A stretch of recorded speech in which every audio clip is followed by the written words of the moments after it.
We are live. We are live. Welcome to College Football's Peek Around the Corner with your host, Greg Pflugar. We cover everything in college football because we love everything in college football. And if you do as well, please subscribe to our channel, ring the notification bell, smash the like button, share the video if you want to support this college football's rebel outpost, this independent national college football rebel outpost.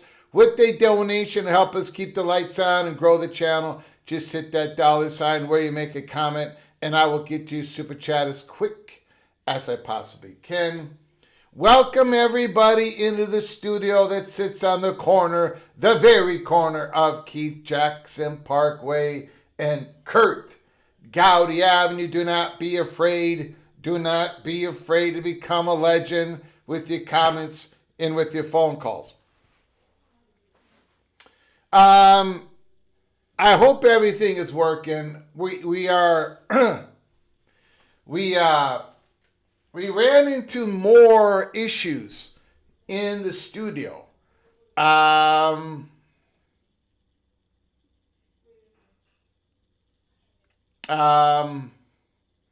Nothing to be too concerned about, except for whatever reason, I'm unable to show you picture in picture. You know, sometimes I go and I show you what is on my monitor, what is on, what's on the internet. And for whatever reason, that's not working. There's a few other things that are not working that I don't think you will notice. Hopefully you will not notice. I'm hoping you all can hear me and see me and everything. We know the internet is working 1,000 times better. Eventually, we believe we're going to have the camera set a little bit back. There's going to be more distance between me and the camera.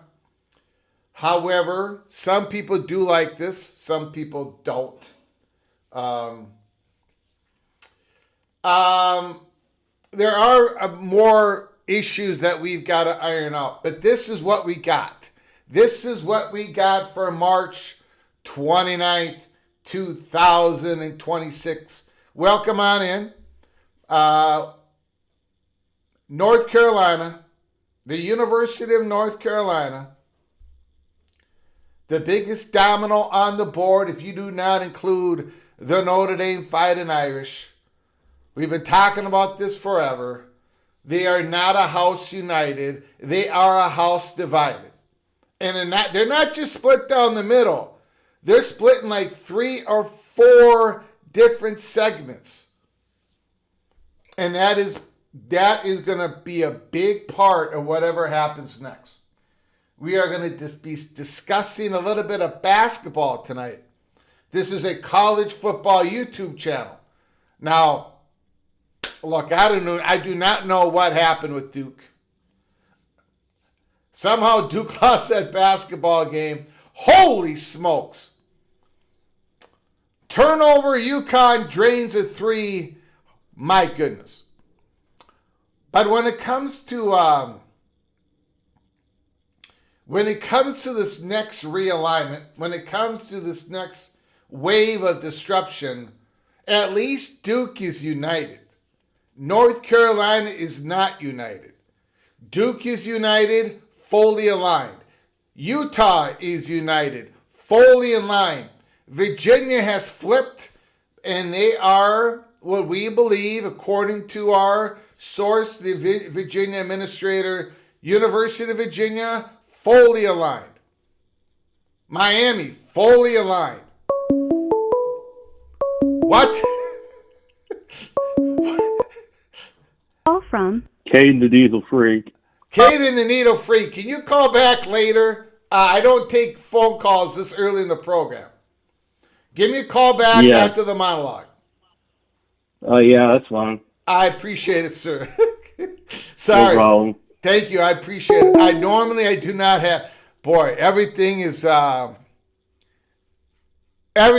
gone pear-shaped here. Hold on. Now I just made another. Hold on. I've got issues all over the place. I've got issues all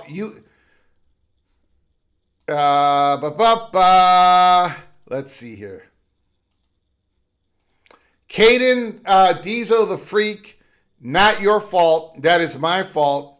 Phone line was not supposed to be open. Everybody hang on.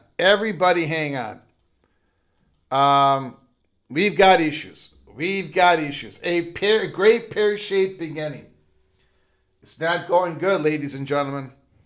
It's going worse behind the scenes than it is in front of us. It's worse than you believe it is. But no, the phone lines are not open. But Caden, please call back again. I appreciate your phone calls. I do.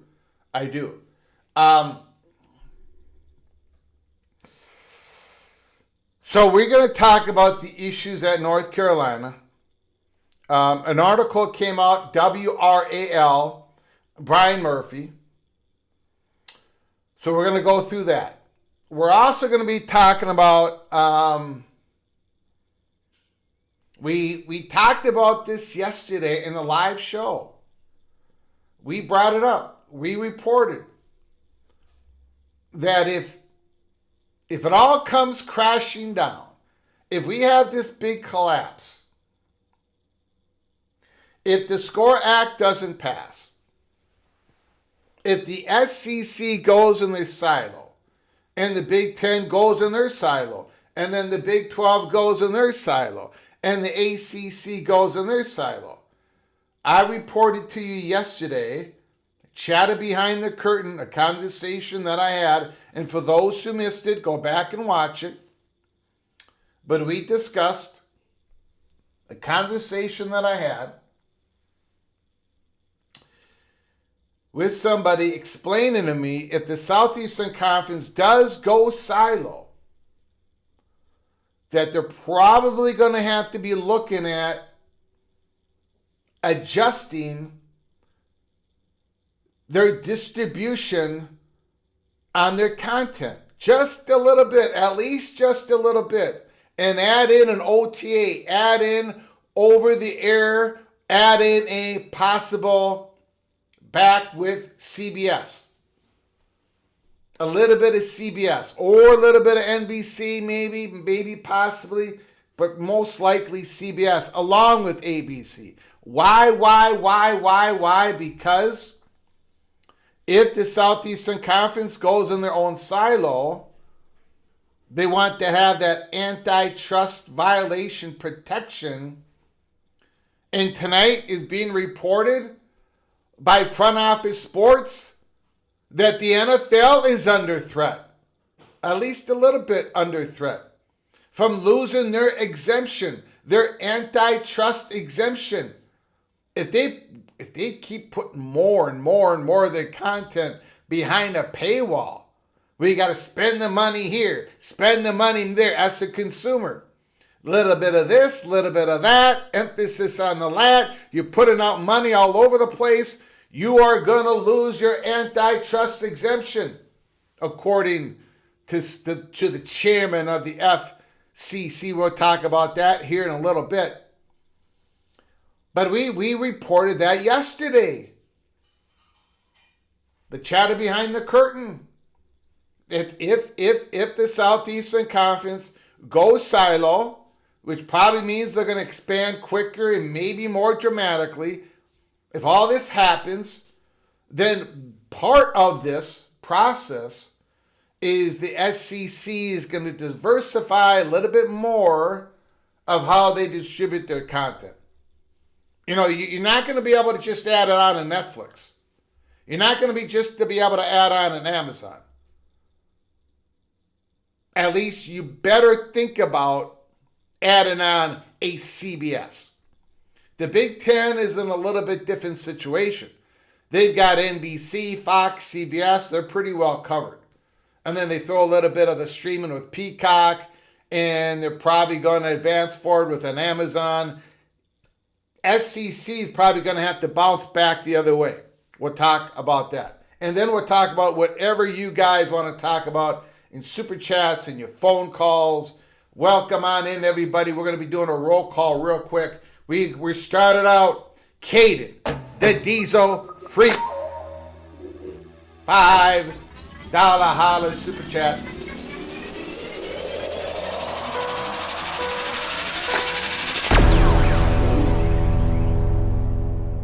Caden, the Diesel Freak. Tennessee basketball is compensating for the football team being terrible. Duke and UNC have lost their momentum in men's basketball. I would say UNC definitely has. I would not call it was a Duke collapse, but Duke, look,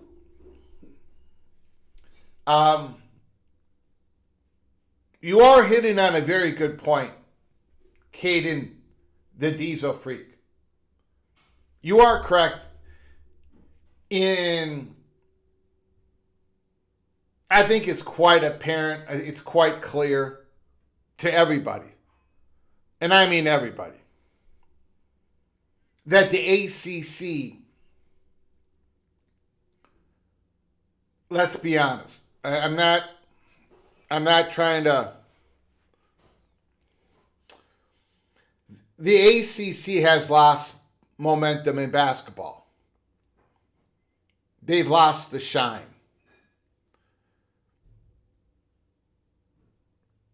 That tells a massive story in itself. Because the ACC has a lot of ingrained traditional advantages in basketball. Their fans are basketball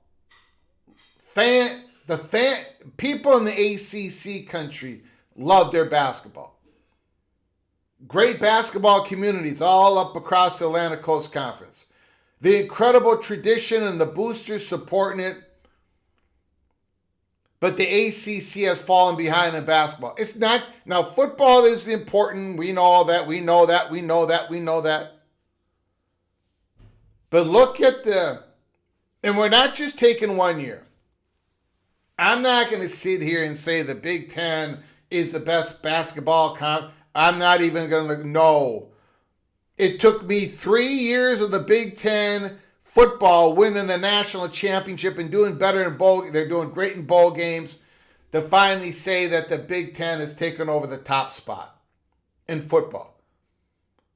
Congratulations to the Big Ten this year in basketball, but 1 year is not, sorry, that's not how it works. However, anybody and everybody can make an honest, good argument that the ACC is now dead last among the Power Four conferences in basketball. And it had nothing to do with tonight's results. Of course not.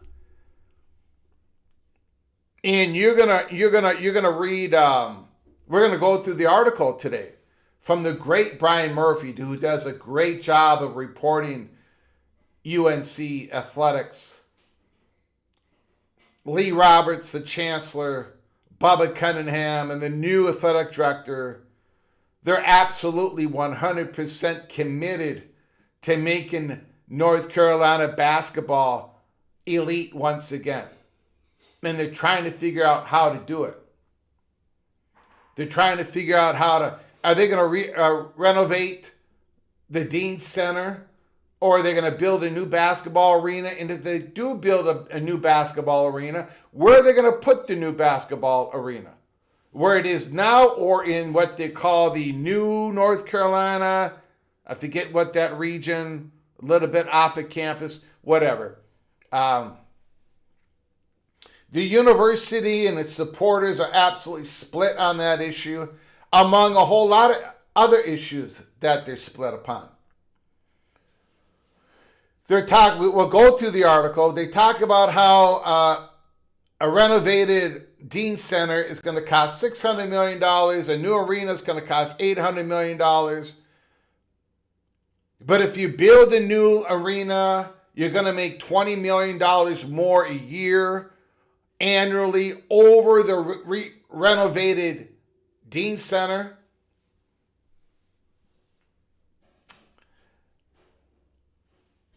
The article doesn't touch upon the obvious, but we're going to touch upon it because people inside of North Carolina, the people inside North Carolina Chapel Hill are talking about it all the time.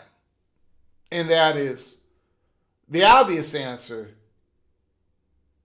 is when the time when you can do it is to jump to the SEC. Because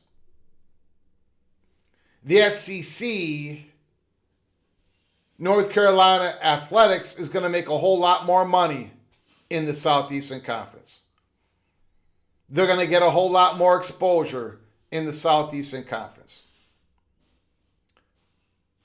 They're going to have a lot more, the SEC conference is going to have a lot more power going forward. And North Carolina is going to be able to spend more money on their athletes. I mean, in the next 10 years,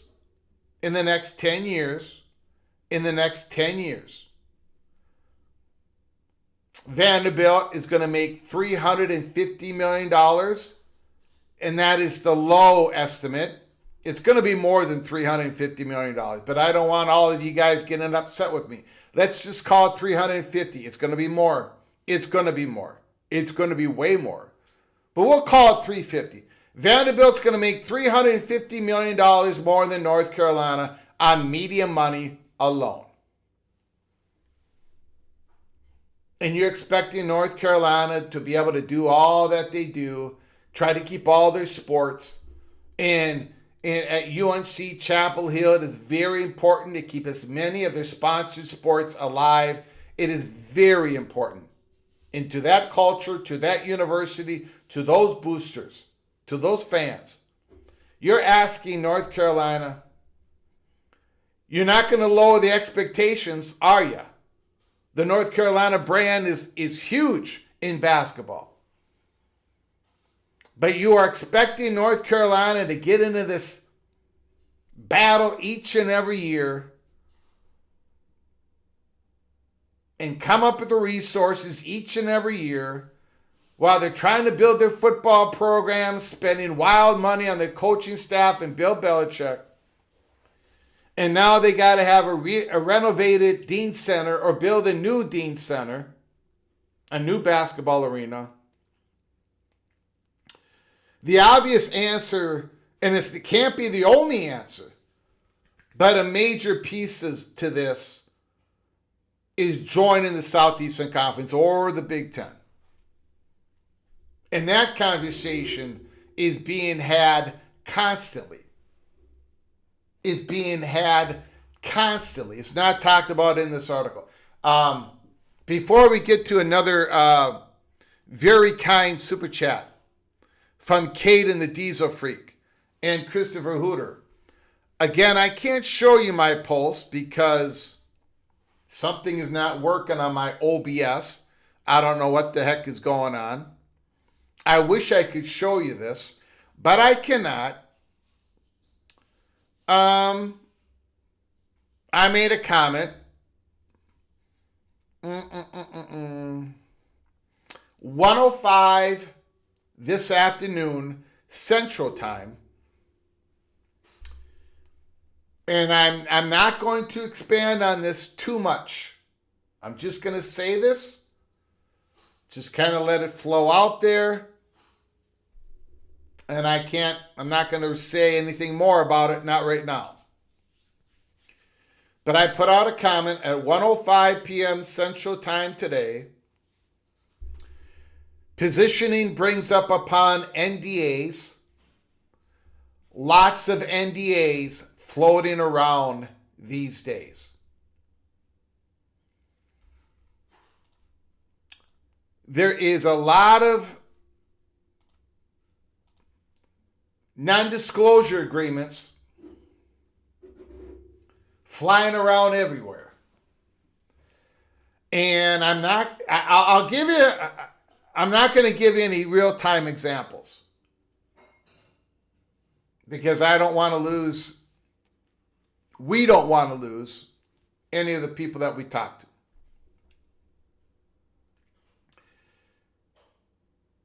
But you are not going to have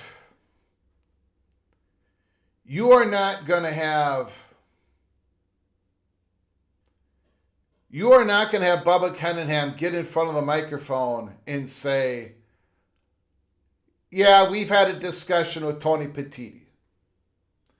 You're not going to have a Bubba Cunningham get in front of the microphone and say, or in an interview, yeah, we've had a discussion with Greg Sankey. You're not going to hear any athletic director say any of that. And the reason is when they get into discussions with these conferences, NDAs are signed. Because the conferences better not hear you talk about how they are talking with you. In the past, we've had that happen before. We had Missouri talking about how they were talking to the Big Ten back in the day. And everybody thought Missouri was going to join the Big Ten. And the Big Ten shut that. They did not like that. The Big Ten did not like that. I'm not going to go into the story tonight, but the reason why I was followed by the legal counsel, the head legal counsel of the Big Ten Conference, was 9 times on an X account, Twitter account back then. They wanted to make sure that nobody at USC was leaking anything, at least from the administration. The conferences do not want schools talking about their discussions with the conferences. That's a big no-no. If you want to turn off a conference, you go out on the front of the microphone and talk about it. But that's why I'm here. That's why we're here. Because we'll, if we can, uncloak the cloaking and the dagger. The cloak and the dagger. That's what we did with the Colorado talking with the Big 12. And the USC talking. And Washington and Oregon talking. Nobody's going to come out and say, yeah, we're talking. Nobody's going to do that. And on the other hand, you're not going to have anybody say,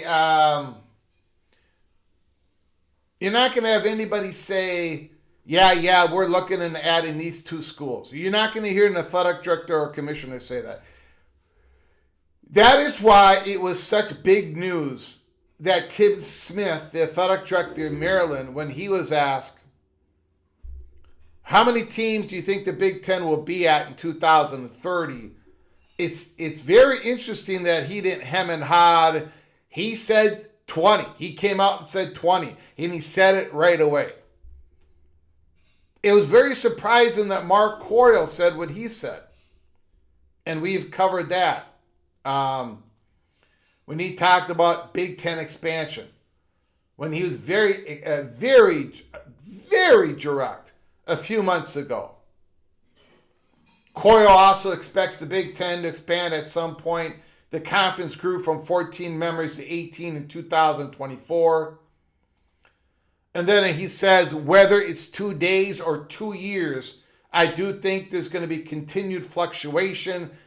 I can tell you the peers in the Big Ten are trying to find revenue. We have the best media deals in the country, so there's going to be movement. That was shocking when Mark Coyle. You're not going to get more aggressive than that. So most of the time in public, nobody's saying anything. That's why when an athletic director comes out and says, yeah, we're not really looking to expand, the same people fell for it years ago and they're falling for it now. Same people. Same exact people that fall. They fall for the same whatever. Mike Babinski, the athletic director of Purdue, in May 20th, 2022, says the Big Ten is not expanding. Now, the Big Ten was expanding, and they did it a month later. And we knew that. So, what they say publicly is one thing, because of all the NDAs that everybody's signing. But what they're saying in private is a completely different matter. And there are leaks, and there's steam, and there's behind the curtain chatter going on constantly. There's constant positioning. The positioning leads to NDAs, and NDAs leads to the cloaking, and then one day we'll have the dagger. And our job is to figure out the cloak and the dagger. I don't know why I went on that long spiel, but thank you, Caden, the Diesel Freak. I appreciate your generosity. Appreciate it so very much. Let's get to, we've got another super chat from Caden, the Diesel Freak.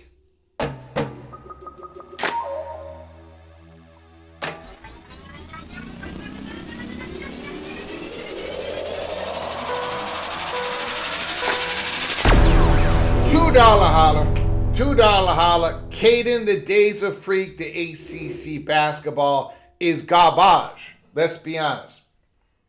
You know, it's got to be a little bit, it's got to be a little disconcerting because, again, ACC basketball, there's such a great tradition. There's such a great love for the sport. And it does take less money. Although the return back probably isn't worth it. But it takes less money to invest in a very good basketball program, one that can compete versus football. And yet, the ACC basketball has slid. It has slid backwards.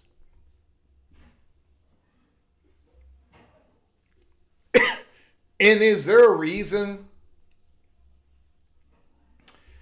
Is there a reason to be optimistic about ACC basketball going forward? Maybe there's new coaches that are going to be emerging that can spearhead more donations, more investments. What is the reason that Jim Phillips can say to North Carolina, to Duke, this ACC basketball conference, we're going to get better. We're going to get better. We know we're going to get better versus the Big 12. We know we're going to get better versus the SEC. We know we're going to get better versus the Big 10. How does that argument even start? I'm open to listening. There probably is a very good logical argument that can be made. I just don't know what that is. And if this is if the Big Ten now, and again, the Big Ten probably isn't going to be as good next year as they are this year. I don't know, maybe. But the Big Ten, if they emerge, if they get close to where the Big 12 is and the SEC is in basketball, if they keep pumping in that money, that takes away ACC. That takes away their space. More motivation, I believe. More motivation for the top branded schools to be taking a look. In the next realignment. Thank you, Caden, the Diesel Freak. I appreciate it so very much. And we've got this super chat from the Purple and Gold. Christopher Hooter.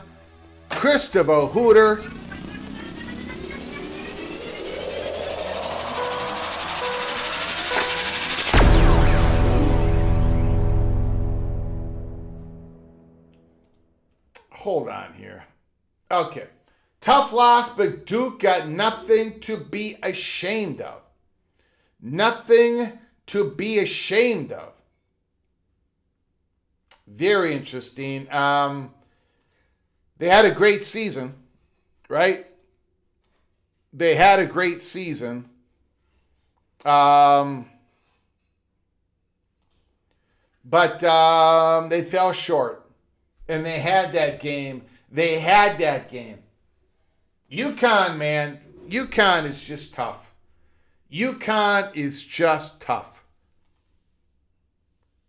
They are tough. Unbelievable. What a job, Hurley. What a job.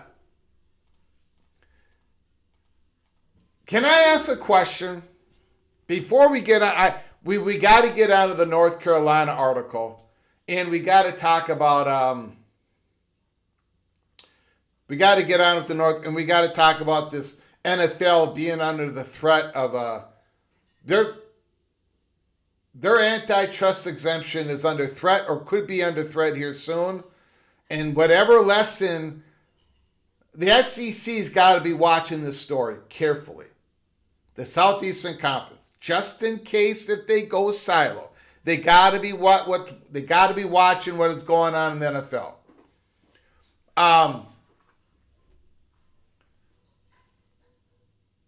Are we sure? John Grove. John Grove read my mind. Now, either John Grove is the genius or he is the original Kansas State moron like myself. Flood, we need UConn in the Big 12. Are we sure? Are we positive that the Big 12 is calling this? Are we sure that the Big 12 presidents are calling this correctly? Are we sure about this?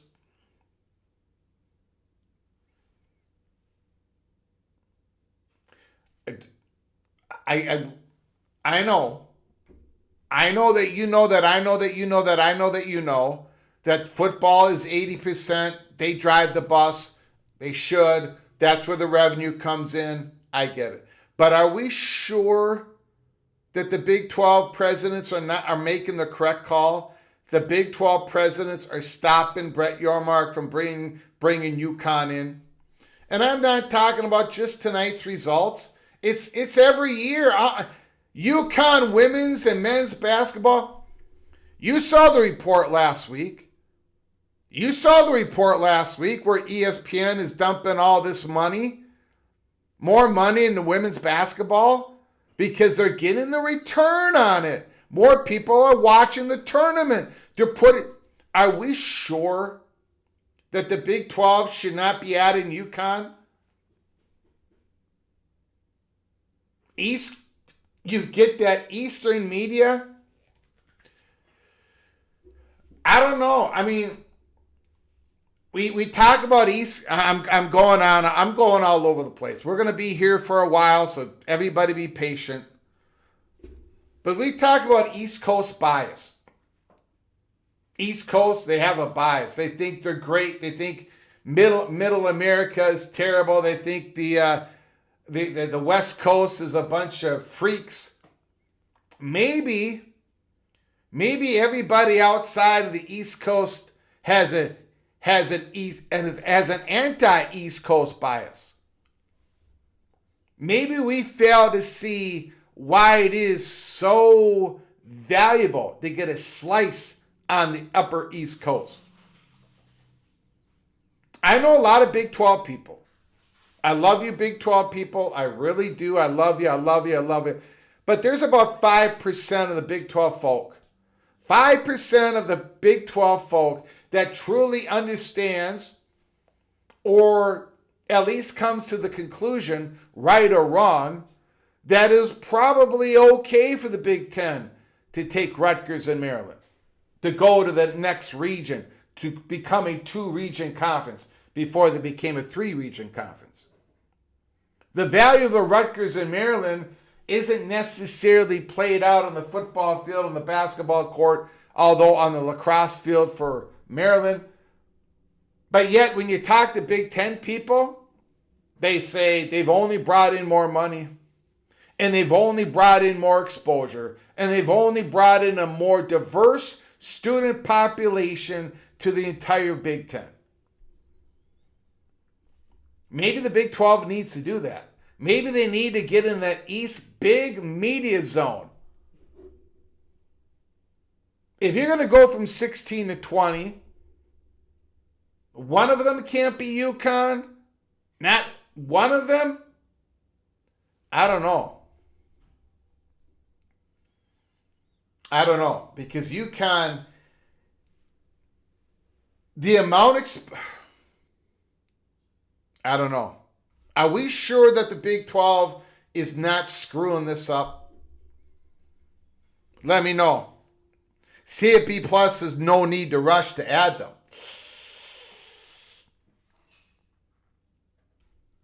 UConn isn't going anywhere.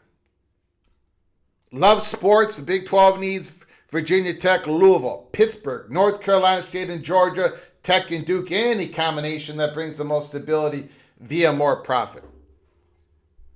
Now, I get it. Big 12 people do not want to bring UConn in.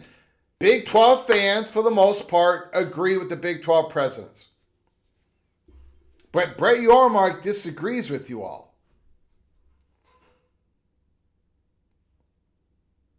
Big 12 also turned down Memphis, not just UConn.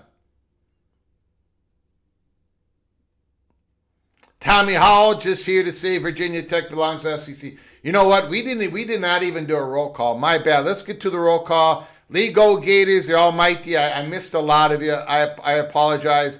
George Perrette, appreciate it. New lighting and camera. We're in a new studio. We're in a new home.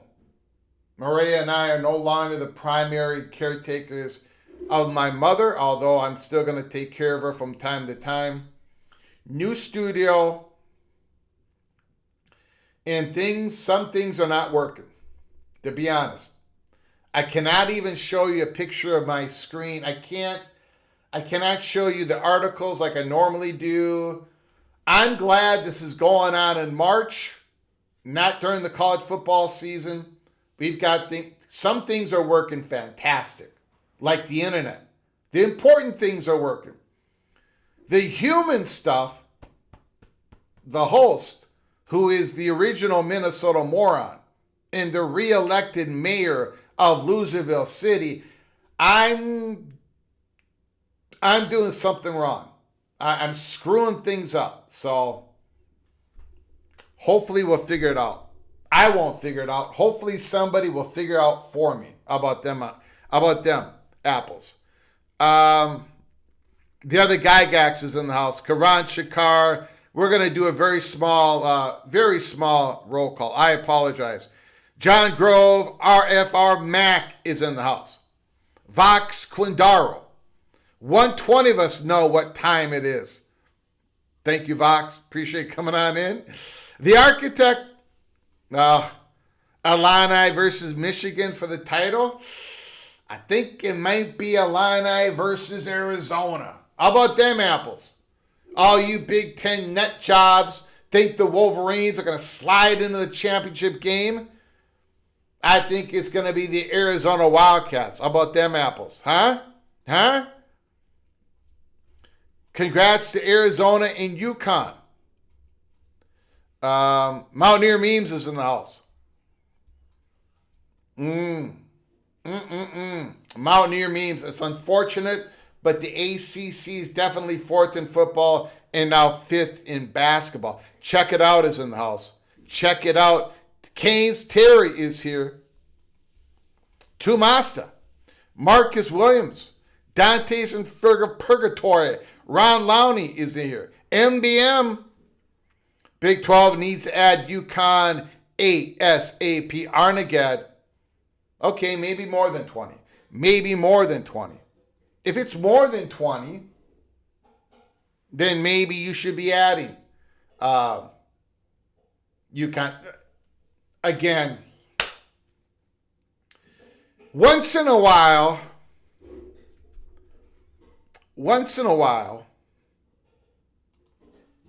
and we're going to get to the North Carolina article in just a moment. Once in a while, look, it's the presidents that hold the votes, right? It's the presidents that hold the vote. It's not the commissioner. The commissioner can express their vision, but it's the presidents that hold the vote. Once in a while, you get some, be nice, Greg, be nice.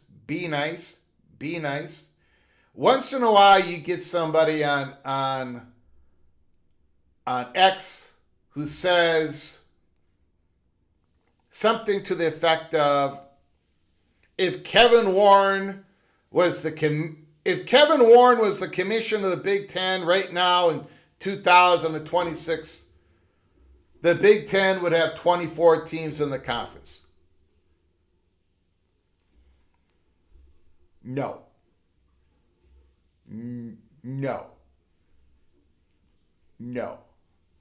Not only would, if Kevin Warren was the commissioner of the Big Ten right now, not only would the Big Ten not be at 24 schools, there's a very good chance they would not be at 18. Because the Big Ten presidents and Fox, as we reported in real time before it all happened, the results happened, they were not happy with Kevin Warren. They were not going to expand with Kevin Warren. They did not trust Kevin Warren. That's why when the leak came out of USC to the boosters of the Big Ten, that USC had serious talks with the Big Ten, nobody trusted Kevin Warren, and they leaked it, and I ran with it. I got the okay with it.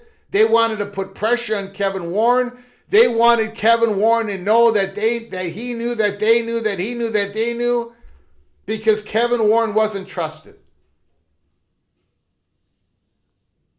Kevin Warren was not trusted. So, after USC and UCLA came on board, I came on here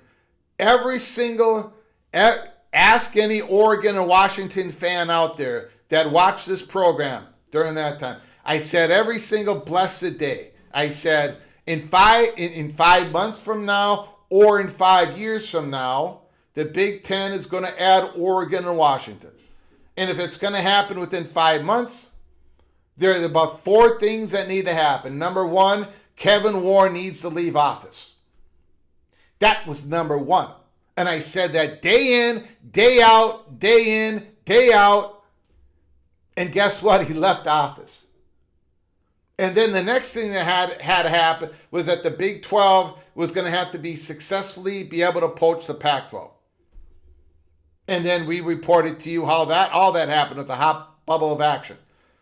So this whole thing that the commissioner, if a certain commissioner, Kevin Warren, if he was the commissioner of the Big Ten right now, not only would we not be at 24 teams in the Big Ten, we most likely would not be at 18, because that 5 months would have been 5 years.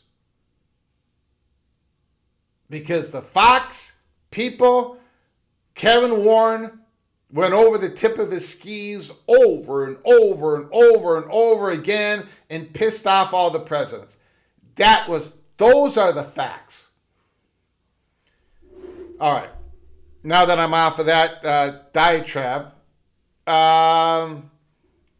okay. Woo! Greg, Kevin is busy turning the Bears around. There you go. There you go. There you go. The Chicago Bears, the Indiana Chicago Bears. Holy smokes. Oh my God. Sky-Yuma, Greg. Sky-Yuma, Mix. Sky-Yuma. Sky-Yuma. Drake Lindsey's looking pretty good. Drake Lindsey's looking pretty good. He has slimmed down. Drake Lindsey has lost a few pounds. Look out, Big Ten.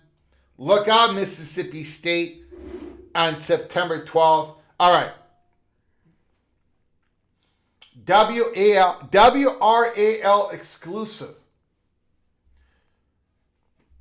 UNC suspends discussions on basketball arena indefinitely to focus on the new coach. Great. Why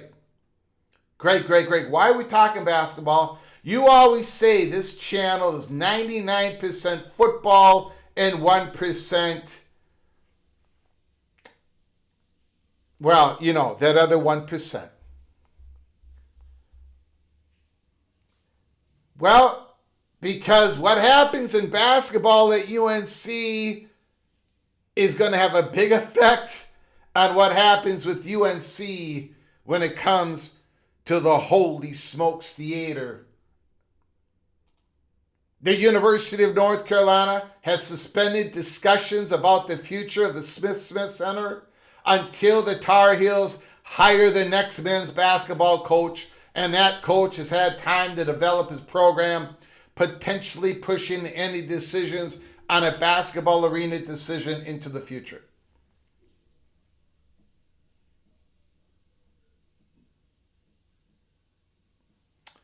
Jason Spangler, you talk about basketball because the NCAA basketball postseason is worth 10 times what the football postseason is.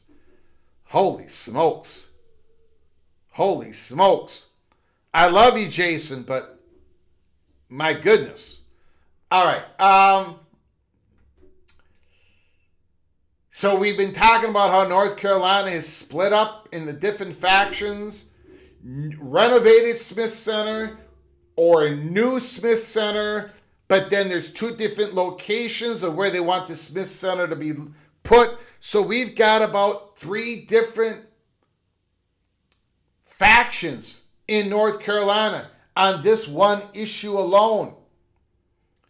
That suspension will allow Bubba Cunningham, remember, he's going to be the outgoing athletic director, and Steve Newmark, the new UNC Chapel Hill athletic director, who I believe was hired to do a certain job for North Carolina, and we'll get into that, to focus on identifying and selecting a new head basketball coach, and it will continue until a new coach has had time to develop the program and focus on the long-term success of the basketball program, the university's vice chancellor for communications, Dean Stoyer, told WRAL. Are you buying this? Are you guys buying this at all? Yeah, Dusty May, I don't think is going anywhere. Bimba 75, 79. I agree with you. Is anybody buying this?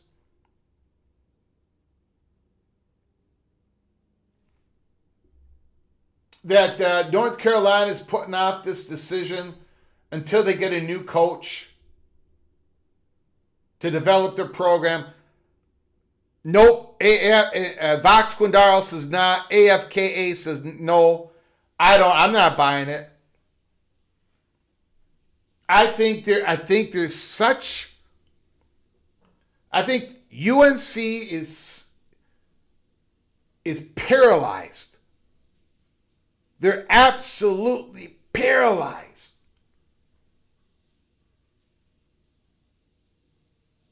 It reminds me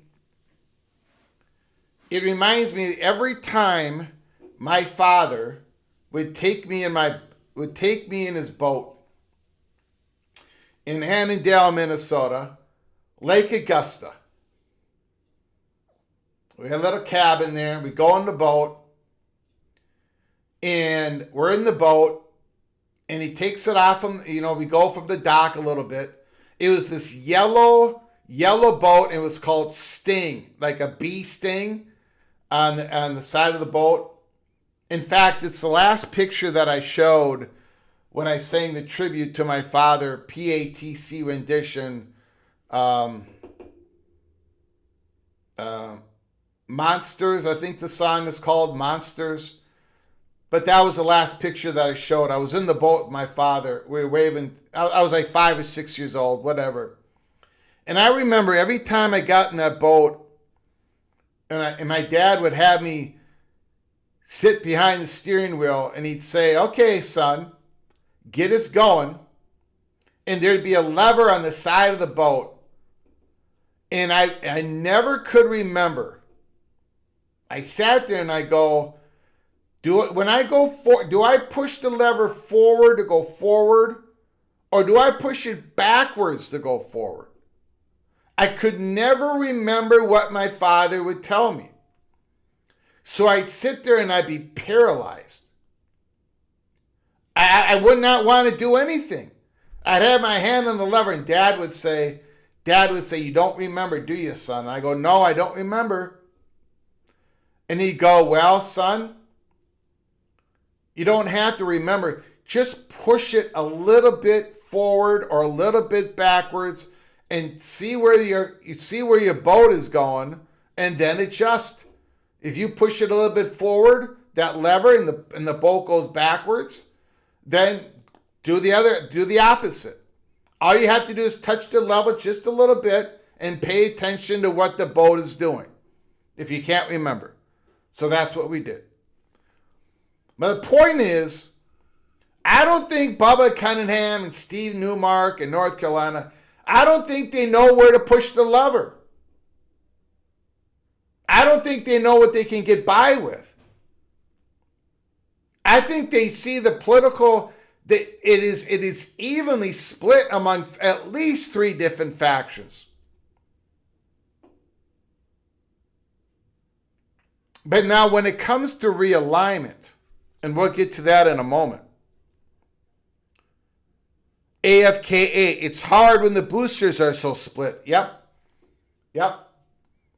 When it comes to realignment, and we'll get to that in a moment, It's not evenly split. As far as I'm concerned, it is not. The SEC forces in Chapel Hill have the advantage. And the number one, and the biggest reason they have the advantage is that the faction that wants North Carolina to remain in the ACC, in a reimagined ACC, that same faction, mostly it's an overlap, not entirely. That same faction wants a renovated Dean Center at the same place it is now. That's why we're talking about this tonight. The same faction that wants North Carolina to figure it out, keep the ACC intact, or at least a reimagined ACC. But we really want the ACC to stay intact.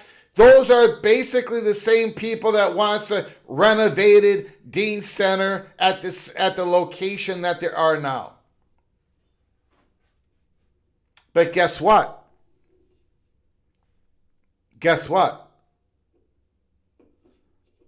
That's not why Steve Newmark was hired. I ain't saying, but I'm saying. I ain't saying, but I'm saying. Steve Newmark taking over for Bubba Cunningham, that's not why he was hired. Okay, let's get on more with the article. North Carolina fired Hubert Davis on Tuesday, days after the Tar Heels were eliminated from the NCAA tournament in the first round of the second consecutive season. UNC is targeting some of the biggest names in the sport, and they're going to have to come up with a whole lot of money, right? And they don't want the contentious arena debate hanging over the search. They don't want to tell the new coach, a high-priced, big-time name coach, they don't want to tell the coach that we are so paralyzed here.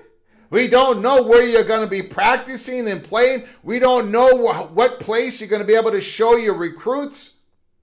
We don't know our future facilities. So we're going to push out the discussion and call it a potential distraction. My, oh my. My, oh my. PATC money shot number one of the article. PATC. We must move forward in a way that allows our team to compete more consistently at an elite level. Cunningham, the school's outgoing athletic director, said in a statement when Davis was fired. We must move forward in a way that allows our team to compete more consistently. That's not just about getting a new head coach, in my strongly held opinion. Cunningham and Newmark and the old athletic director that is leaving, the new athletic director that is coming, Lee Roberts, we'll talk about him in a second. They had dreams. They still have dreams of a new Dean Center at a different location. And they have dreams of a new conference. Going to be honest. But can they get there? They can't even get the new Dean Center built right now. That's how paralyzed North Carolina is. During the basketball season, the debate over a new arena erupted in the public view. It created a divide between the administration who prefer to build at the new Carolina North and some supporters of the program who favored renovating the Smith Center at its current location. Former North Carolina coach Roy Williams and former star player Hansborough released videos in support of renovation, part of an effort from a prominent group to engage students and fans back to the renovation. We want to go back. We want to go back. And it's a big faction. Man. Now it gets really, okay. As a result of the pushback, the administration announced 2 new committees to look at the issue. One composed of former players through the decades and one for the students. Both of those committees will be suspended. They're shutting down the committees. They're shutting down the committees. They don't want to talk about any of this. Not now. Not when they're trying to get a new big-time head coach. Let's put it under the rug. Let's put it under the rug. The Smith Center, named after former UNC coach Dean E. Smith, has been the Tar Heels' home since 1986. North Carolina has won more than 500 games in the venue, including memorable games like UNC's last second win over Duke this season. But the building lacks revenue-generating amenities like luxury boxes, club seats, or suites. And even things like its single concourse and bathrooms are outdated by comparison to modern arenas. Now listen to this. This is PATC Money Shot number 2 of the article. PATC Money Shot number 2. Simply keeping the arena operational for the next 20 years would cost more than $150 million. School officials citing studies it has conducted over the last 2 years. Repair was one of the 7 options that the athletic department officials have considered. They outlined the cost and expected revenue from each of them. Now get a load of this. A new arena is projected to cost nearly $800 million, while a massive renovation at the Smith Center would cost about $600 million. A new arena, $800 million. A renovated Smith Center, $600 million, including associated costs. Officials said a new arena could generate as much as $20 million more annually, a top consideration in the revenue-sharing era of college athletics. So, ladies and gentlemen, you all know that I am not the brightest bulb in the refrigerator. I just happen to know where every refrigerator is in every place I walk into. You're going to make up that money at least in about 10 years if you build the new arena. The new arena, of course, is the decision you have to make. Of course it is. Of course it is. You're spending $200 million more, but you're going to be making more every single year. It's going to pay itself off after 10 years. Of course you build a new arena. That's what Lee Roberts wants. That's what Cunningham wants. That's what Newmark wants. But they can't even get this done because of the old guard. The UNC, North Carolina, ACC. No matter what happens, we are the past, the future, the present. We cannot change. We're not going to change. We need to just keep the Smith Center. But of course, building the new one makes all the sense in the world.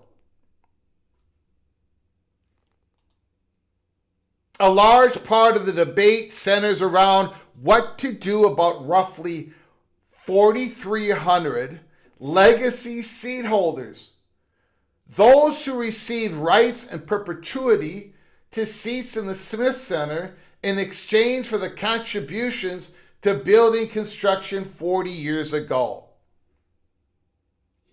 Now, UNC Chancellor Lee Roberts said there are three main considerations for him in the arena debate, including what helps the Tar Heels win and win big. It would be a lot for any new coach to walk into. Okay, we don't have to go through that. Okay. What helps the Tar Heels win and win big? That's the main consideration for Lee Roberts, Bubba Cunningham, and Newmark.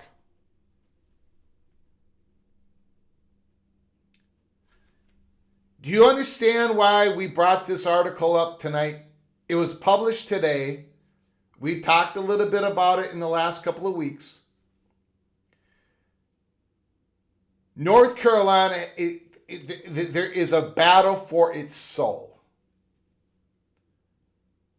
Are they going to continue in the past, or are they going to go into the future? The top leadership wants North Carolina to go into the future. They want the new Dean Center, and they want it in a whole different location. Location that they have not even done any work on yet, but they've got it through a land, a hospital. I don't know the whole story, but they can do a whole bunch of stuff with this land. Build a new Dean Center right there. It's going to cost a little bit more, but you're going to make more per year. It's going to pay for itself, and it's going to have all the luxury suites, and it's going to be what North Carolina needs to win big. The same people, pretty much, as we've been told at least, pretty much the same faction who don't want to do this, who do not want a new Dean Center, don't want it in a new location. They want to reminisce about the days of old. Those are the same people that don't want North Carolina to go to the Southeastern Conference or the Big Ten, but mainly the Southeastern Conference. That's the battle that you've got going on at North Carolina. And Tyler Hansborough and Roy Williams were so successful at stoking up those that don't want a new building. They don't want to leave the ACC. They don't want anything. They think they can compete and win now. They have basically won a major public relations battle. And that is why North Carolina is stepping back. That's why North Carolina is not going to make any decisions right. They don't even want to talk about it. They have buried the committees that have been built. They don't want to have any talks. They just want to bring in the best head coach, the new basketball coach as possible. Now, I don't know, man.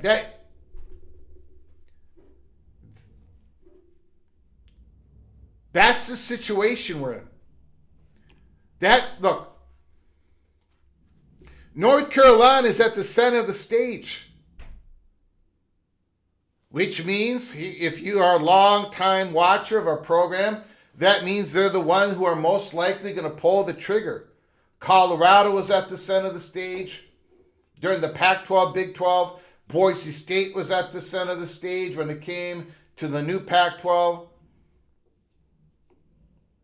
But we've got Notre Dame creeping closer and closer to North Carolina because North Carolina is so paralyzed. And that none of this even includes the Board of Governors, who has all sorts of power. They're the ones who litigate. They're the ones who make the final decisions on conference affiliation for the public schools at North Carolina. North Carolina is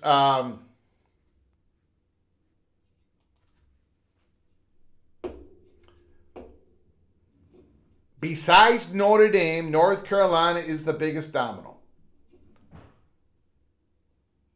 But they're not they went through this Chapel Hill, as I've explained to you the best I possibly can in real time, over the last 3.5 years, was in a rock fight for the future of the university. Months before Kevin Guslowich left to become the president of Michigan State, we told you that Kevin Guslowich was in trouble, that internally they wanted him out, that people who wanted a new North Carolina, a North Carolina that would join the SEC, they needed a change in leadership, and they got it. They got Lee Roberts, they got it. And they brought in new athletic director, Steve Newmark, who is most likely, allegedly, one of his main jobs is to have the smoothest transition for the University of North Carolina to the Southeastern Conference, if and when that should happen. But there is that faction of North Carolina that doesn't want it to happen. So, the title of this program is, once again, UNC, a divided house. Unlike Duke, united. Unlike Utah, united. Unlike Virginia, who has flipped and is united. And Notre Dame is watching all these houses, right? So that is what we wanted to talk about tonight. I'll take your comments and your phone calls. But one more thing I want to talk about here. Again, I wish I could show you. I wish I could show you this article, but again, my picture-in-picture is not working for whatever reason. Hopefully we'll fix that in the next couple of days. Front Office Sports, Eric Fisher, March 29th, 5:40, about 3 hours ago, and we reported this yesterday. Federal Communications Commission Chairman Brendan Carr could become an obstacle in the NFL pursuit of elevated rights fees, as he's now threatening the league's antitrust exemption. In a series of media conference appearances in recent days, the close ally of U.S. President Donald Trump said the NFL's increasing broadcast fragmentation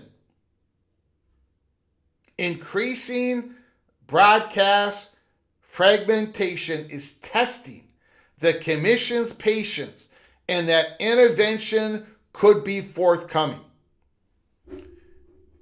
You effectively have to have a computer science degree to decipher this, Carr said on Sunday Fox and Friends Weekend. We're at a tipping point where these leagues can push it so far, putting games behind paywalls. They undermine their ability to claim that antitrust exemption. Does the NFL still benefit from the antitrust exemption when they're negotiating for carriage of games not on a sponsored telecast, but on a streaming service? Carr asked. That's a very, very ripe question. The NFL's increasing embrace of streaming platforms such as Amazon, Netflix, and YouTube has increased the number of bidders for various pieces of league broadcasting rights, and in turn has helped elevate the league's rights fees. That dynamic is poised to play out again as the NFL is set to exercise opt-outs in each of the core domestic rights deals. Okay, don't have to go through that anymore. I just wanted to bring that up because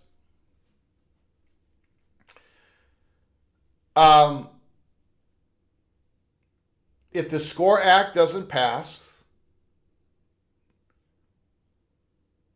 in the next few months, if the Maria, and I'm hoping that the Maria Cantwell and Ted Cruz has some news for us this week, and that bipartisanship Senate bill hopefully they have some news for us. But if the SCORE Act doesn't pass, then the Southeastern Conference is going to be looking at going in their silo.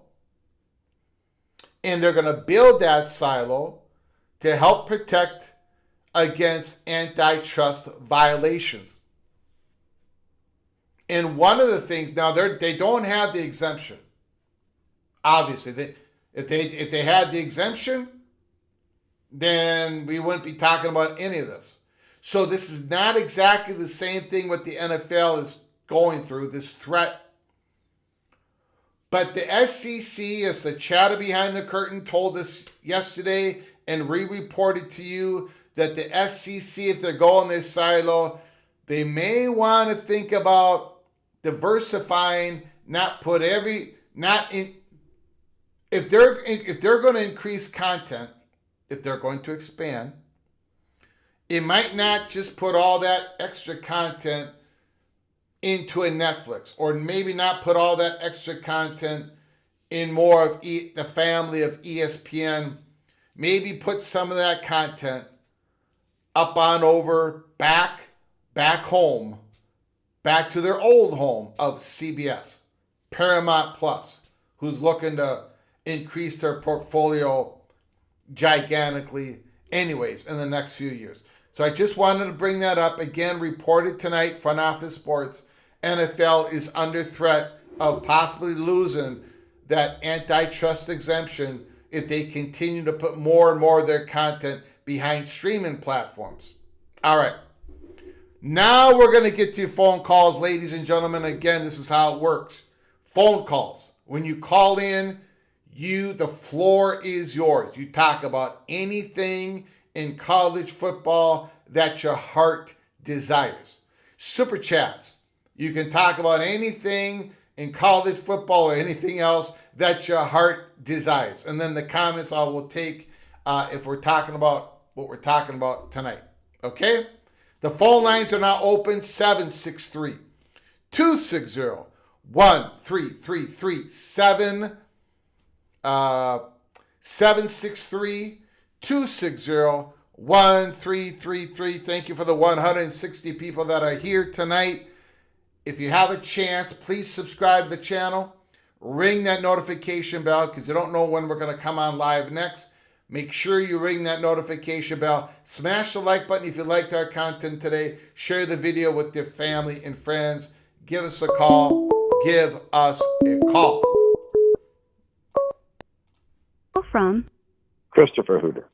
Christopher Hooter, the purple and gold LSU Tiger. The floor is yours. Thanks for calling, sir. I appreciate it. It's like late night with Greg Flugar. Yes, we're going to have more of these, by the way. Now that I'm not the primary caretaker, we can come on at any time, ladies and gentlemen. So you got to be subscribed and you got to ring that notification bell. Go ahead, Mr. Hooter. You're naturally a night owl. Is that what I'm hearing? Actually, I'm not. Actually, I'm an early riser. I can get up real early. You guys see sometimes I put on X, I say, good morning, Einsteins. Sometimes I put that at 5 o'clock in the morning. I can be a late night guy, but I'm really an early morning guy. I mean, you're Central Time Zone with me now. It's 9:45. I figure, you do a program, you might be wound up for another hour or two before you can calm down and go to sleep. Yeah, yeah I do get wrong. Especially when you all get me upset. Especially when you guys throw elbows at my beloved Golden Gophers. It does take me a while to unwind and fall asleep. Absolutely true. Yeah. Well, to the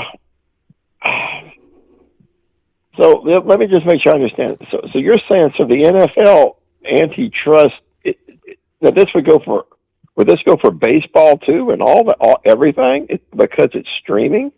Why would this just be an NFL problem? You know what? They did mention MLB in that article, so I think it would go for that as well. But this guy, mainly in this article, he's talking about the NFL. Yeah. Well, it doesn't seem like that would. Well, I guess anything in Congress would be a big fix. Now, again, this it's is my apples and oranges. I'm not, because we don't even have an antitrust exemption for college sports. So again, that is something that the SEC would not have to worry losing because they don't have it. But again, it's still, there's some similarity in the fact that the SEC, as you and I have talked about, Christopher, they going in their silo, their number one thing is to protect themselves, right? And it might help them if they, if they throw some games on NBC or CBS. Well, I think that was that 2:30 Central time slot for CBS. That was very good for the SEC, and it was very good for CBS. And I think when CBS didn't come back with a serious offer to hold that spot, I don't think that went over very well at the SEC office. There's a new sheriff in town at CBS. Got to remember that. CBS is well, I guess. Yeah. Well, maybe so, right? So I don't know. I guess you got to get over things in business, right? We'll see. But yeah, I remember a lot of my buddies going, they made so much money on that slot, right? Just to not. But whatever. I guess that's the way it goes, right? North Carolina, I get, they're kind of the king of the ACC. I can see them wanting to remake if they go to the Big or the SEC, they're not going to be they're just another guy, right? And they're not going to dominate the conference like they've always dominated the ACC. So I can see that. Why do you want to do that, right? Why do you want to put yourself through that? If I can figure it out where I'm at, I'll figure it out where I'm at. Yeah. So, but I don't think that's what's going to happen. They didn't hire Bill Belichick to stay in the ACC. That's my fault. Well, I don't know. I don't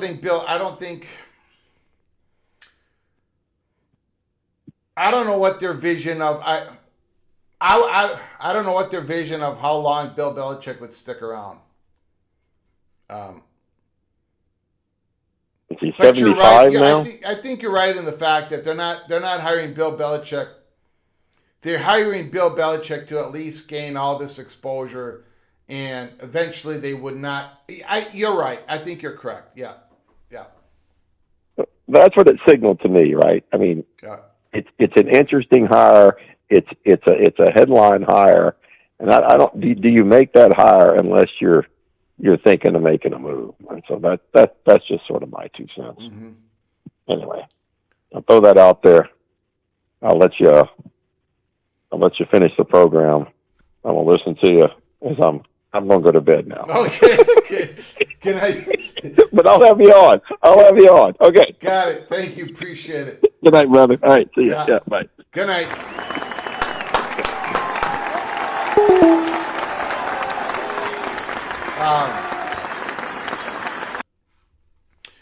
Do you guys I'm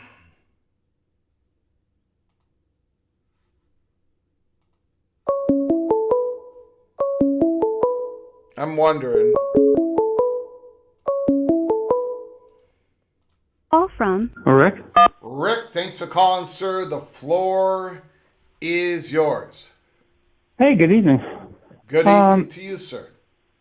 I'm thinking that North Carolina, in those that go with the group that want to remake the ACC,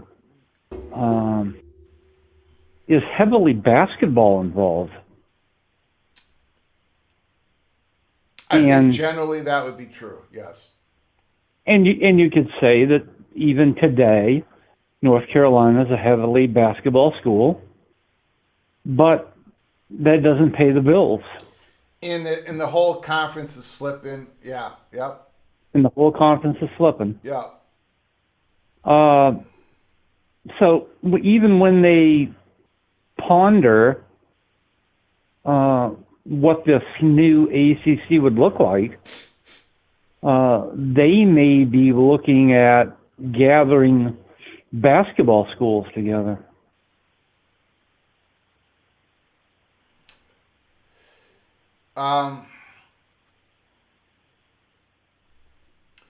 Which isn't financially sound, but it appears that, I mean, all this nostalgia is really fun, but it doesn't pay the bills.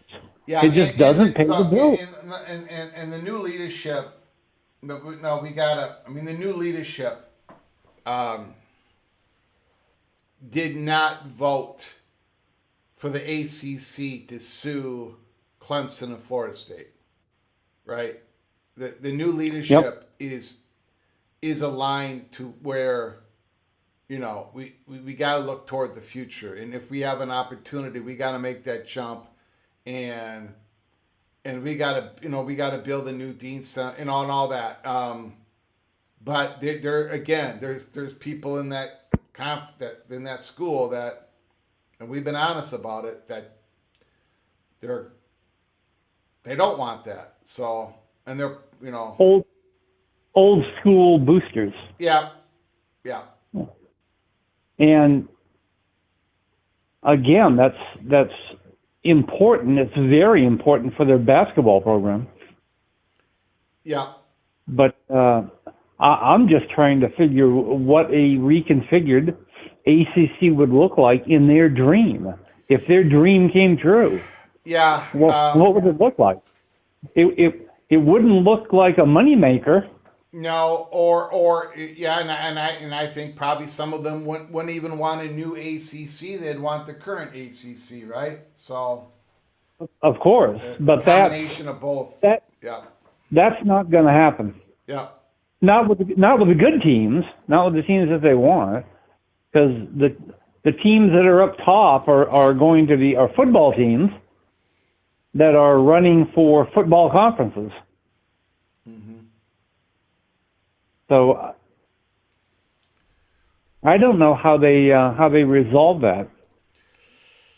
I don't know.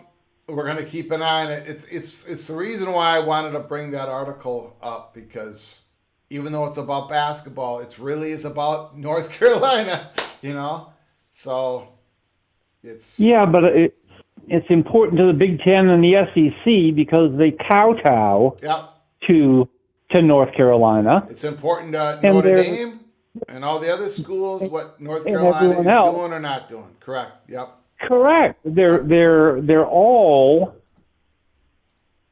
placing their future at the discretion of North Carolina's decision, when they ought to be taking it away from them, enforcing them to make a decision. In other words, the Miamis and the Florida States and the whomever is going to go wherever to the Big Ten or the SEC. Mm-hmm. Go ahead and do it, and let these clowns in their powder blue, figure out their business and do something. But in the meantime, you're holding up the ship. Yep.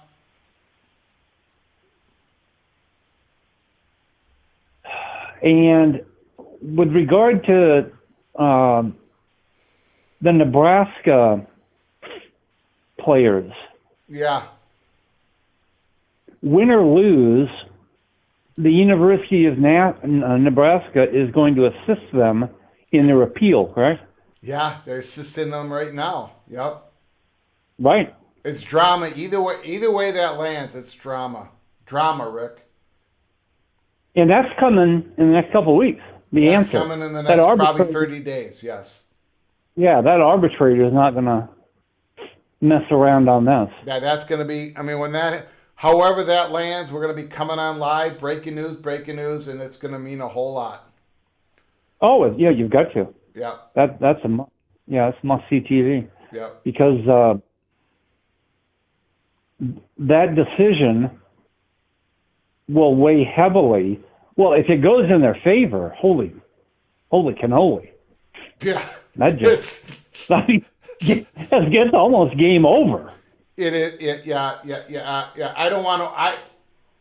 I'm gonna try to make sure I don't overreact on that night, and I'm not gonna try to overreact right now.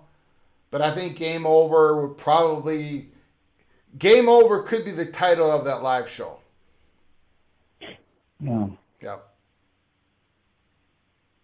Okay. All right, buddy. Next caller. Appreciate it. Thanks for the call, sir. Yep. Thank you.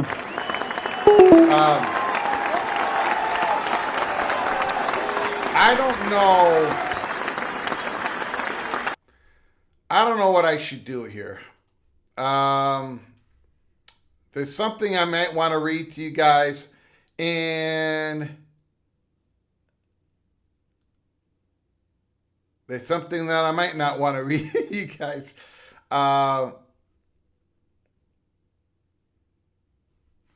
AFKA was reposted by a journalist on Inside Carolina as a wink and a nod.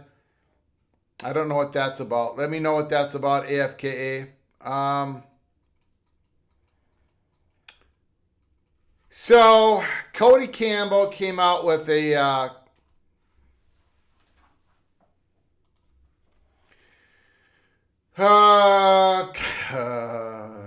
Who Owns College Sports by Cody Campbell. Do I even want to read this? Let me, until recently, the question of who owns intercollegiate athletics never been questioned. Regulatory, blah, blah, blah.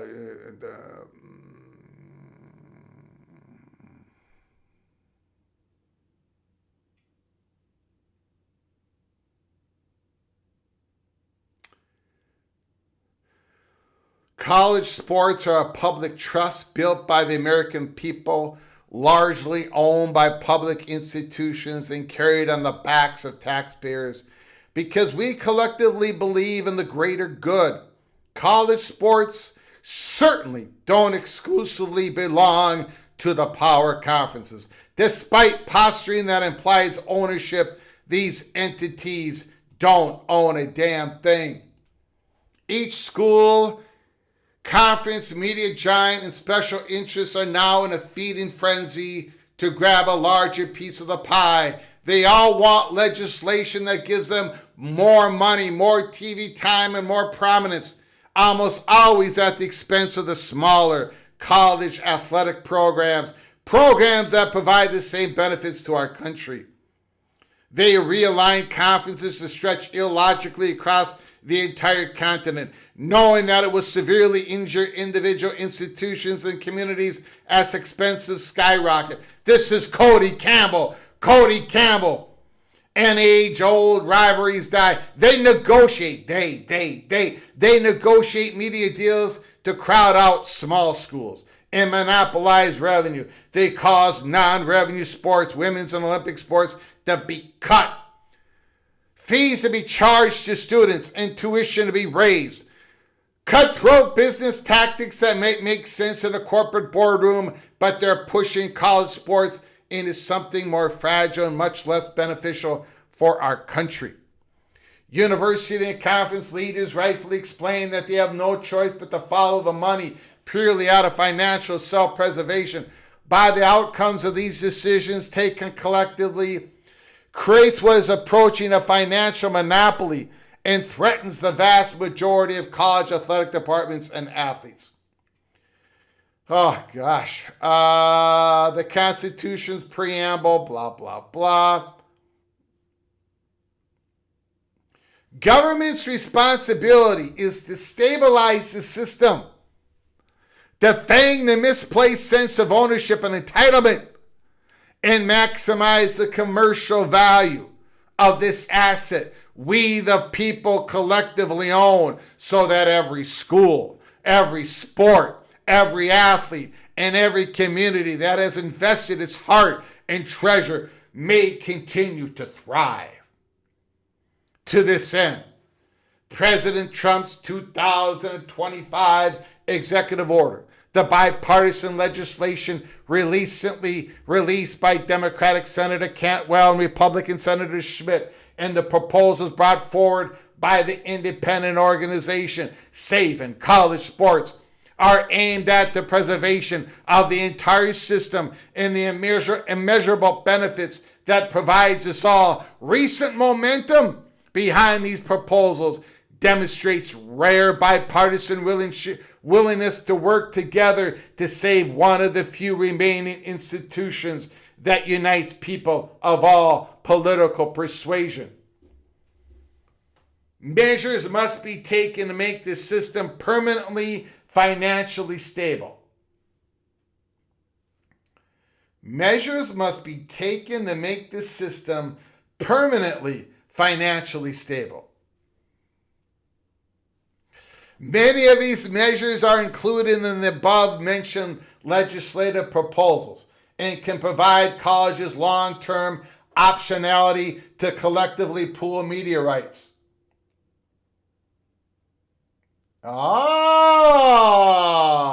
And grant freedom to generate revenue through the myriad additional revenues that make common business sense.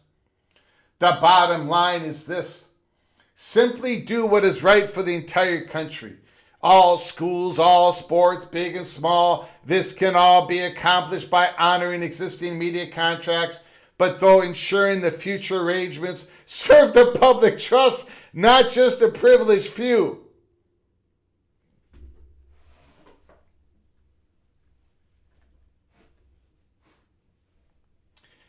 It is incumbent on the Congress to promote the general welfare, to work for the common good, and preserve the college sports for all of our children and our grandchildren. The American people built it. The American people own it. And now the American people, our elected representatives, must protect it.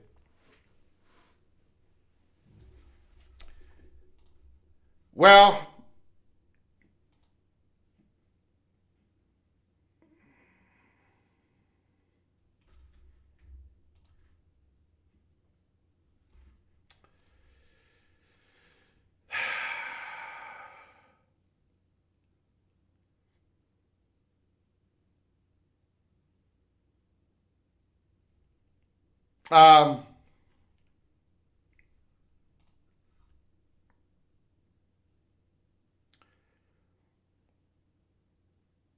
there's really only two paragraphs that have any meaning. The third to the last one, and the second to the last one. The third to the last one is, measures must be taken, again, Cody Campbell today, measures must be taken to make this system permanently financially stable. I mean, that's pie in the sky gibberish. Many of these measures are included in the above-mentioned legislative proposals and can provide the colleges long-term optionality to collectively pool media rights. So even Cody Campbell in this statement is not saying long-term mandatory to collectively pool media rights, optionality. So Cody Campbell saved college sports. In his plan, it was going to be mandated that everybody pool their rights together. So Cody Campbell has bent the knee on that critical issue of the Sports Broadcasting Act 1961 reform. Cody Campbell is no more, it looks like politically he has read the room. He's not pushing for the mandatory of the pooling the media rights together, the long-term optionality. But the next paragraph kind of goes against that a little bit, because he says, Cody Campbell, the bottom line is this: simply do what is right for the entire country. All schools, all sports, big and small. This can all be accomplished while honoring existing media contracts, but through ensuring that future arrangements serve the public trust, not just the public few. Simply do what is right for the entire country. All schools, all sports, big and small. That's where I have that's besides Cody Campbell First being for this mandatory, everybody's got to do it and we're all under one umbrella. This is simply, I think, the wrong way to go. Cody Campbell says the bottom line is this: simply do what is right for the entire country. All schools, all sports, big and small. How can that even be accomplished? Simply do something that is right for all the schools, big and small? Like how small and how big? All sports, like rowing versus basketball? Again, it's, I'll get off it, and I'm going to open up the phone lines here.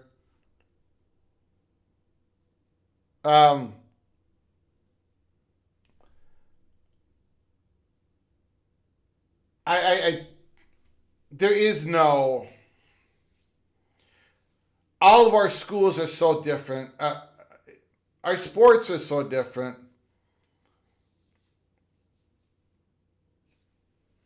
I don't know. To take away the decision making at the school level, at the conference level, and jam it up all the way to the government level is not going to solve anything. It's not going to solve anything. It's going to make everything worse. My opinion, not yours, just my opinion.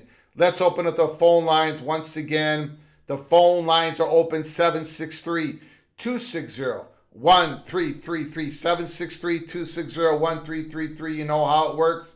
Phone calls, you can talk about anything you want, super chats, anything you want, and we will cover it.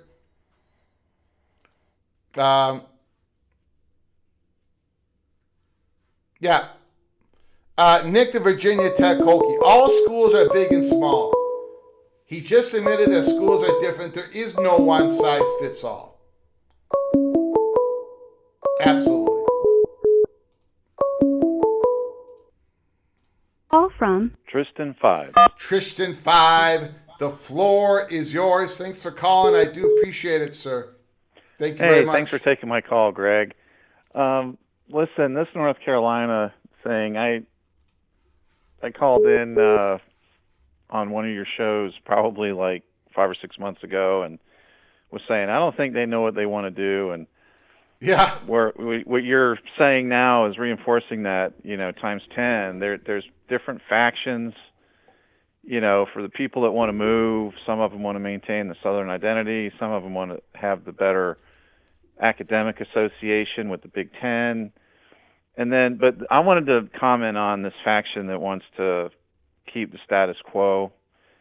I think that they're failing to recognize just the reality of the situation, because what's going to end up happening is, from their perspective, I'm talking about the old-time supporters of let's just keep the ACC the way it is. They really value their association with Duke and with Virginia, and those are their top two concerns, and then the next tier would be NC State and probably Clemson, and then on down the list is Georgia Tech. If they could keep that group together, they would be happy, right? That's their goal. But what they are failing to recognize, Greg, is that the North Carolina-Duke rivalry, it's going to go down the toilet if the schools don't have the revenue to compete at the highest level. That's what they're missing here, right? So it is one of, if not the greatest college rivalry that there is, Duke-North Carolina.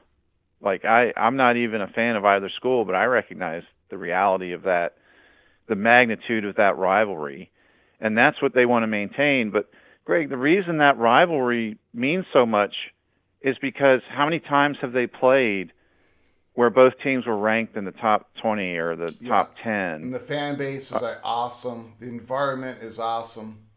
Yeah, the games are meaningful. It's a lot of times it's for the conference championship. Sometimes they even play each other in the postseason, like in the NCAA tournament. That's a rare thing, but that can happen. And, they have such a storied history, an incredible stat, and I'm probably going to butcher this a little bit, but during the 40 years that Coach K was the coach at Duke, and then, of course, at North Carolina, you had Dean Smith and then Roy Williams. During that time, Greg, they both won the same number of games against each other. They both won the same number of conference titles. And I think they probably both won the same number of national titles. If not the same number, it was really close. And so, like, that's literally like the most balanced rivalry you could have. And it's been awesome, but it's not going to mean anything if they're not in that revenue bracket to keep the money coming in. They have to make a move to either the Big Ten or the SEC. Now, Greg, I advocate for them to move to the Big. I don't know if that's what they'll decide to do. It sounds like it's still a possibility. Mm-hmm.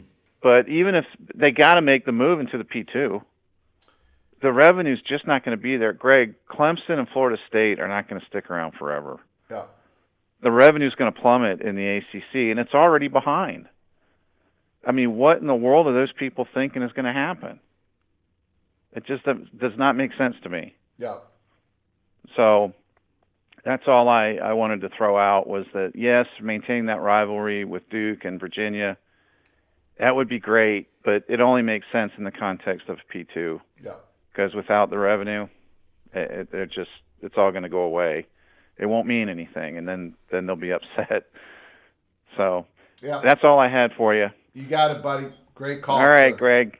You keep up the good work. Thank you. Appreciate it. All right. Bye-bye.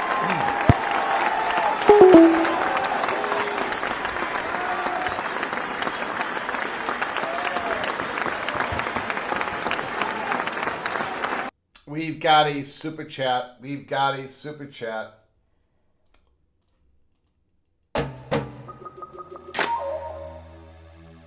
Super chat, $20 holla.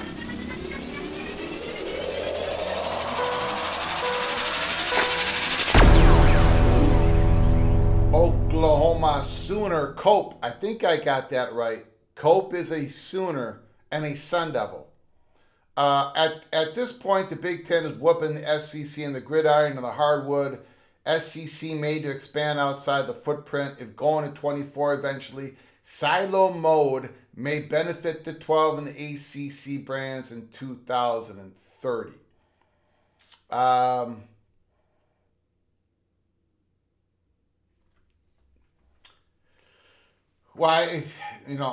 think the SEC has interest.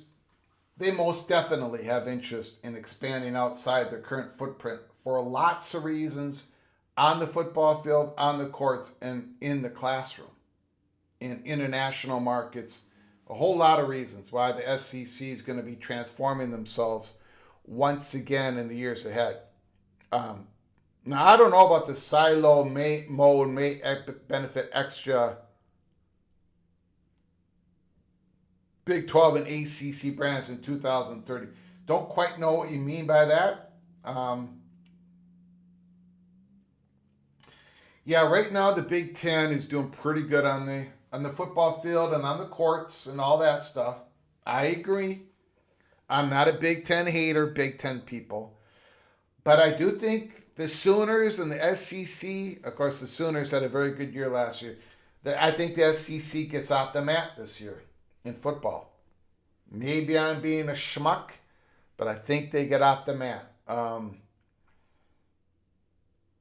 So we shall see. Thank you, Sooner Cope.